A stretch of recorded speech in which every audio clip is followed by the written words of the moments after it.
Cuba, it's me, episode 40 of The W.I.L.L.I.W show, which stands for Wrestling is Life, Life is Wrestling. Now I have a special episode today. It is Eddie Osbourne's birthday, and since his favorite show is The W.I.L.L.I.W show, I thought what better way to give him a birthday present by paying him a tribute on The W.I.L.L.I.W show. So let's do it. After I moved from Cuba, I grew up in a town called Campbell River, British Columbia in Canada. Now, it didn't have that big of a population back then. It was only like 20,000. Now, the area was big, but like I said, there wasn't that many people that lived there. And there was only two high schools. One on this side of the town, one on the other side of the town. And I never had ever met Eddie Osbourne. I went to Kerry High, he went to Timberline. Now, what happened was, my very best friend at the time, Aaron Curran, who's still my best friend, and his parents moved to the side of town where Timberline High School was. Now, he had so many friends like myself at Kerry High that he convinced his parents that he would take the bus and he was still going to go to Kerry High. So he did. So we still got to see each other every day. But what happened was, after school, when he would hang out, he met some of those Timberline kids, like Brian McCary, Steve Merriman, and Eddie Osbourne. So, me and Aaron were such good friends, sometimes I would go to Aaron's after school, and we would play hockey, and we would play basketball, and the games, everyone was very competitive. We played baseball, and we would play wrestling in the backyard and the front yard and stuff, and I had a trampoline, and sometimes I moved it to Brian's house, and Eddie lived really close to Brian and Aaron. So we became a really good group. Now, I was always really close with Aaron, but then I got really close with Brian, and Eddie was really close with Brian and Aaron, but me and Eddie were like friends, but we weren't like super close. And what happened was we started trying to get serious about this wrestling we were doing in the yards. And Aaron, who's always such a great salesman, he got us on the local Campbell River TV show. And he also got us to be able to perform. There's the Harlem Globetrotters, but there was like a knockoff, the Harlem Crowns, and they would come to your high school and play against your senior boys basketball team, and like to raise money for the school. Like they would sell tickets and stuff, and they paid for them. And he convinced our real Olympic wrestling coach, Mr. Harley. He convinced Mr. Harley to let us do a match at intermission. Now, we didn't have a ring, so we just set up the amateur wrestling mats, and we just did a match there. And they filmed it for the Campbell River TV, which is like the local cable channel. And also, I was in like a media class. Like, I had TV class in the morning, and then I had video class at the second class of the day. So I would make videos of our wrestling. I would make clips of them and everything. So we were getting some play on the local channel. So when I met Eddie Osbourne, he was 14 and I was 15. So we had a great couple of years there, and I would even bike all the way to the other side of town to hang out with them. And then we did it in Brian's yard, then we got in trouble. So then we did it to my yard, and my mom hated it. And we weren't doing anything too bad, but it was just people frowned on it. We were wrecking the yard, busting chairs and stuff, and the parents didn't like it that much. So anyway, we had a good couple years. We would watch all the pay-per-views together, and Eddie Osbourne had this crazy hair, and no matter what, if you hit him lightly in the nose, his nose would always bleed. And I remember when he was like 16, he had this white shirt, and he would wear like a long-sleeve black shirt underneath it, and he got this like magic marker black felt pen, and he made this Eddie Osbourne shirt. He always was Eddie Osbourne ever since I knew him, and he like designed it, and it put like Eddie Osbourne, and it had like eyes here. I still have it on video somewhere. It was a cool shirt. So yeah, I ended up moving to a different house, so we did it in our yards, and we watched the pay-per-views, and then like we took it really seriously. Like we had like Aaron Curran is a genius when it comes to wrestling. He'd come up with all these event names. He would like talk to kids at school and get them to come watch our shows, and he would come up with all these crazy stories, and it was a lot of fun. So my heart was set. I graduated in 2000. I was 18 years old, and I phoned around looking for schools, and I found this one in Cambridge, Ontario, the Hart Brothers School, run by Ike the Crippler Shaw. Everyone, if you watch my other videos, you know about him. So, back in the day, we had MSN Messenger. And like I said, Eddie was 1 year younger than me, so he still had to finish his grade 12. Well, we would keep in contact whenever I could sucker Ike to let me in on his computer in his office, and I would keep in contact with my friends and family from back home. Well, he expressed interest to me that he too, and was really good. He got to be like one of the best guys. So he expressed interest to me that he too would like to do wrestling school because he's seen that I did it and then it was possible. So I told him, the guy's kind of a shyster, but it's worth your time because I did get to do some shows. I have been getting good training. I met a lot of cool people. And it's just such an experience not living in the small town of Camel River. And in the meantime, Aaron and those guys like Brian and Eddie, they met Cody Washington, who lived in Port Alberni. And he had his own real ring in the yard. And so they started like interacting with them and doing shows with them and taping them and everything else. So eventually, yes, after a year of me being there, Eddie Osbourne came out. So he took to training right away. Like, I had already been training for a year, so I felt I knew the chain wrestling so good.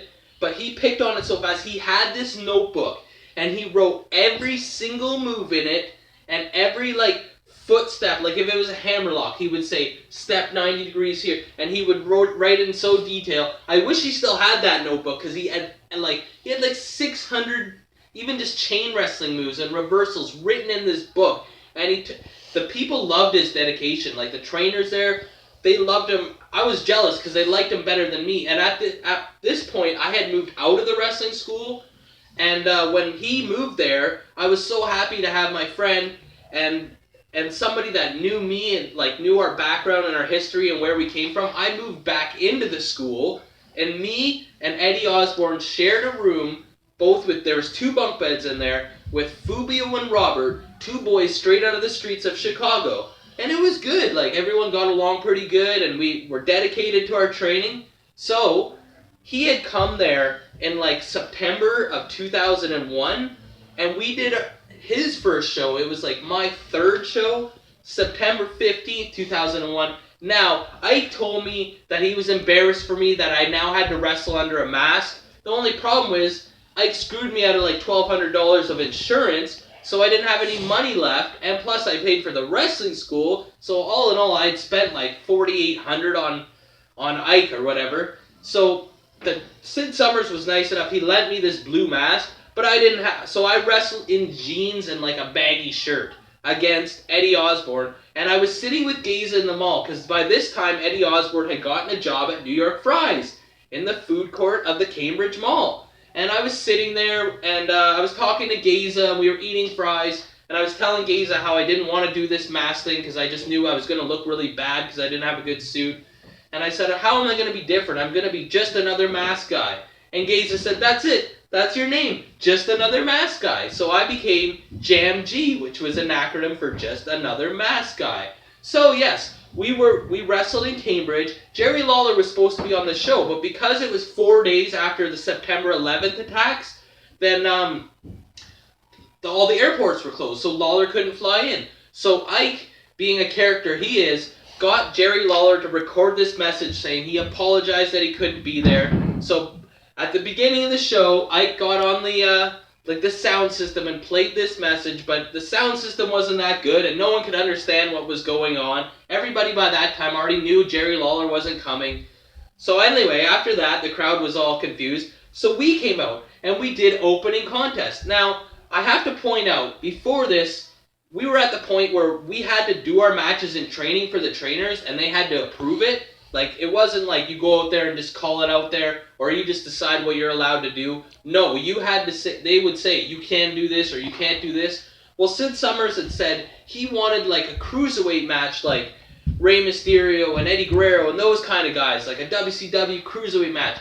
So, we were both so creative and so happy to have wrestle each other that we came up with 17 finishers. The only problem was, in WCW, those guys got 15 minutes. We had 6 minutes. So we did every finisher. Excuse me, pardon me. My throat hurts from blowing out all the candles. So we hit 17 finishing moves in 7 minutes in the opening contest of an indie show with 150 to 200 people there. Well, we were ecstatic because all the moves went off okay, and Eddie was managed by Jesse Jones. The referee was Harry D. And during our match, we did like some kind of move into like, I believe it was like a DVD, Death Valley Driver, and part of the ring broke. So Harry D's like, stay out of that corner, take it home. So we did. And we were ecstatic because we were able to pull off every single move that we had planned.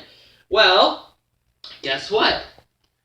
That only lasted for 2 minutes because all of a sudden we found out all the boys were pissed at us because we had just done every single person's finisher that was on the show, and there was no moves left for each other or for the other wrestlers, and we got major heat. And like Gaza tried to stick up for us and say he didn't know, and he still bugs us about it to this day, which he should, because we just didn't know. And of course, what better way to learn than the hard way? So after that, we tried to get better and everything like that, and then we got this place with me, him, the 21st Century Fox, and Ty Dillinger, and it was great. And Eddie was so motivated. He got me booked. Like, I was always too shy. I was like, oh, if someone sees my tape, they'll want to book me. Well, 1, no one ever saw any of my tapes. 2, barely anyone ever taped the matches. And 3, the internet wasn't that big back then. But Eddie would get on that computer and message every single promoter in the States and Ontario. He got me booked for like 10 shows in the States. He got me booked in all these shows like PWX and OCW with Mike Shea and these Welland shows with Chuck. He got me booked everywhere because he would get booked and then he would say, well, I got a guy I could wrestle on. And these Wild Thing Willie Allen shows, and he was just so motivated. And I envied him, and I just rode on his coattails. He got me all these bookings, and I'm so thankful for him. I hope he has the best birthday. I thought this would be the best present for him because he loves the Willow Show, but I'm going to end it there. This is only part 1 because I figure he'll have a birthday next year, so I can do part 2. So there's a lot of stories to be told. I have some funny stories. I have some rib stories. We've always gotten along so good. I felt like we've always felt like, to me at least, that we were always brothers. We came from the same place. We knew the same people. We had the same mentality. We were willing to do anything and take any move to like impress the fans and to like get people to want to book us. We always had that wrestle the match like it was your last match mentality. Maybe not now after 16 years, but then we did. And I don't think we ever got in an argument or a fight. We always talked to each other and expressed each other's opinions and agreed to disagree. Like, we always got along so well. We've been through everything together. We were there for each other through all the good times and all the bad times. Like, we both have had family drama here and there. And I just felt like I have had no better person in my life than Eddie Osbourne. And I want to thank him. Wish him a happy birthday. But yeah, that's only part 1. I have so many other stories. The whole PWA thing, I'll get into that. And him moving to BC. But this is part 1. I just wanted to cut it short. Episode 40 of The Willow Show. Remember, like, or you get a leg drop. Comment, or you get a clothesline. Subscribe, or you get a suplex. I'm your host, Elian Habanero. I love wrestling. Cuba! Happy birthday!